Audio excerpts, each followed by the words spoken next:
Hey, my people, welcome back to SUNYTube channel, where we dig deep into the stories that touch Naija to its core. Today, we are talking about a man whose name alone sparks fire, from the streets of Umuahia to the courts of Abuja. Nnamdi Kanu, the Biafran Lion. On November 20th, 2025, a judge in Abuja slammed him with life imprisonment on 7 terrorism charges. No death penalty, but life behind bars for good. The whole southeast is boiling. Protests everywhere from Enugu to Lagos. But who is this man? How did a boy from a royal family turn into Nigeria's most controversial voice for freedom? Grab your popcorn, because this is a full story. From cradle to chains, no sugarcoating. Let's go. Picture this. It's September 25, 1967. The rain is falling heavily in Isiama, Afara, Okwu, a quiet village near Umuahia in Abia State. Nigeria is on fire. The Biafran War has just started. Colonel Ojukwu declared independence only months before, and the world is watching as bombs fall and hunger bites deep. Into the chaos, a baby boy cries his first cry. They name him Nnamdi Kanu. Nnamdi means "my father is alive" in Igbo, a name full of hope in the time of death. His birth certificate, not Nigerian, Biafran, stamped with the rising sun flag. That paper alone marks him as a child of war, a citizen of a dream that lasted only 3 years. Nnamdi didn't come from ordinary stock. His father, Eze Israel Okwu Kanu, was no small man, a traditional ruler, and Eze in Igbo tradition, respected for his wisdom and his palace in Afara. His mother, Ugoeze Sali Nneme Okwu Kanu, was the rock of the home, raising the family with that quiet strength Igbo women are known for.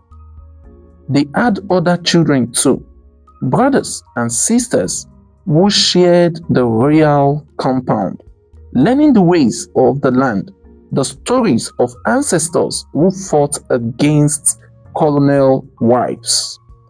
Young Nnamdi grew up hearing tales of Biafra's glory and its fall. How over 1 million Igbo died from bullets and starvation. It planted a seed in him early. This Nigeria wey dem force us into no be our own. This was registered in his mind. School came next, and Nnamdi was sharp like a new blade. He started at Library Avenue Primary School in Umuahia, where he learned his ABCs under the mango trees, dreaming big even as the war scars faded. Then, Government College Umuahia, one of the best secondary schools in the East back then, where boys like Chinua Achebe once walked the halls. Nnamdi excelled, but life had other plans. He headed to the University of Nigeria, Nsukka, that great citadel of Igbo knowledge, to study maybe history or politics, subjects that would fuel his fire later. But before he could finish, the pull of the world outside called. In the early 1990s, he left for United Kingdom, chasing better opportunities. Niger then was under military jackboots, economy in the dustbin. Who wouldn't run? In London, Nnamdi didn't just survive, He transformed. He became a British citizen, worked odd jobs, but his heart stayed in Biafra. By the 2000s, he was mixed with Igbo groups abroad, talking about the old wounds, how Igbos faced programs in the north before the war, how the federal government blocked food to Biafra, killing innocents. These stories weren't history to him, they were unfinished business. He married Uchechi Okwu, a strong woman who would stand by him through storms, and they built a life together. But peace? No. Agitation was brewing. It started small in 2009. Nnamdi Kanu launched Radio Biafra from a tiny studio in London. Pirate broadcasts beaming back in Nigeria, calling for Biafran independence. His voice, sharp and unapologetic, cut through the static. Biafrans, wake up. This zoo called Nigeria is eating us alive. He worked under Ralph Uwazuruike, the MASOP leader, movement for the actualization of the sovereign state of Biafra. Uwazuruike handed him the radio reins in 2014 during a secret meeting in Kaduna. But Nnamdi wanted more than talk. That same year, he founded the Indigenous People of Biafra, that is the IPOB, a group to push for referendum like Scotland's vote. No guns at first, but marches, sit-at-homes, and broadcasts inspiring civil disobedience, like Gandhi or Martin Luther King's. Igbo in the diaspora sent money back home. Youth joined in thousands. By 2015, Nnamdi was a star. At the World Igbo Congress in Los Angeles, he fired up the crowd. He said, "We need guns and bullets to defend ourselves." Bold words, but they echoed the fears. Fulani herdsmen attacking farms, marginalization in Abuja back in Nigeria. IPOB grew like wildfire. Then boom! October 14th, 2015, DSS storms his hotel in Lagos. Nnamdi Kanu vanishes for days. This sparked riots in some parts of the country. People died in the streets crying, "Free Nnamdi." They charged him with treason, but bail came quick. Controversial, some say, to cool tempers. In court, he wrapped himself in a Jewish prayer shawl, declaring himself a Jew. Why? He saw Igbos as the lost tribe, persecuted like in the Holocaust. IPOB started praying like Jews, a twist that shocked many. Life on bail was short because April 2027 released to his father's palace in Umuahia, but September that year, soldiers raided, killing 28 IPOB members. Nnamdi, gone, jumped bail, vanished into thin air. Rumors flew, dead or alive. Is he hiding? Then, on October 2018, photos surfaced. Him in Israel, beard grown, eyes fierce. He resurfaced on Radio Biafra, calling Nigeria a cesspit of corruption. The government banned IPOB as terrorists, but supporters said it was to silence the truth. From exile, Nnamdi's fire-burned altar. June 2017, he begged US Igbos for arms against herdsmen attack. December 2020, he bettered the Eastern Security Network, the ESN, to protect the Southeast from bandits and open grazing. This didn't end well, according to so many Igbos. Governors ban grazing or ESN go handle am, he warned. Clashes followed in Imo State.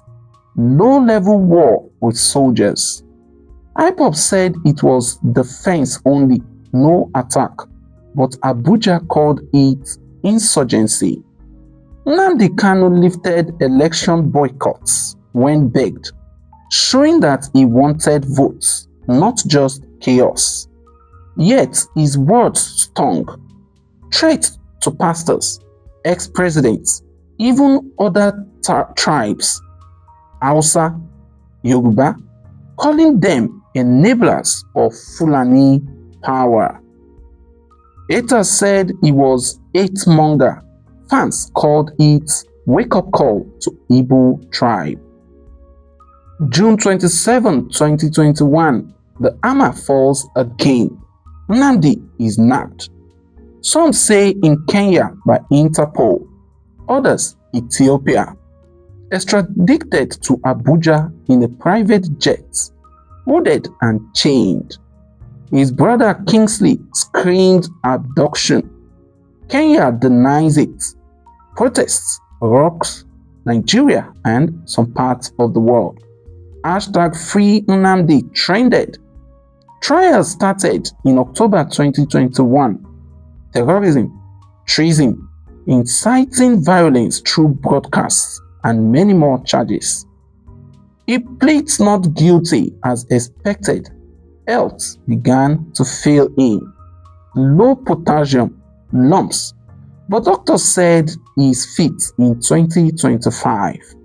In January 2022, a court ruled that his 2017 raid was illegal, and it slapped the government with 1 billion naira damages. But the case drags. Appeals up to Supreme Court in 2023, reinstating charges. Mid-2024, big names like Peter Obi and 50 lawmakers begged for release. He is a voice for the voiceless, they said.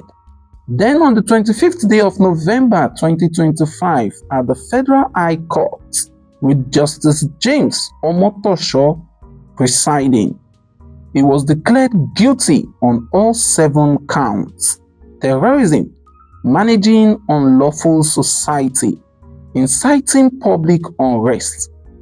Life sentence on count 4 and 5, no death, but forever locked. Nnamdi shouts in court, "This is injustice." Appeal window, 90 days. IPOB vows seat at homes. Southeast governors plead calm, some of them at least.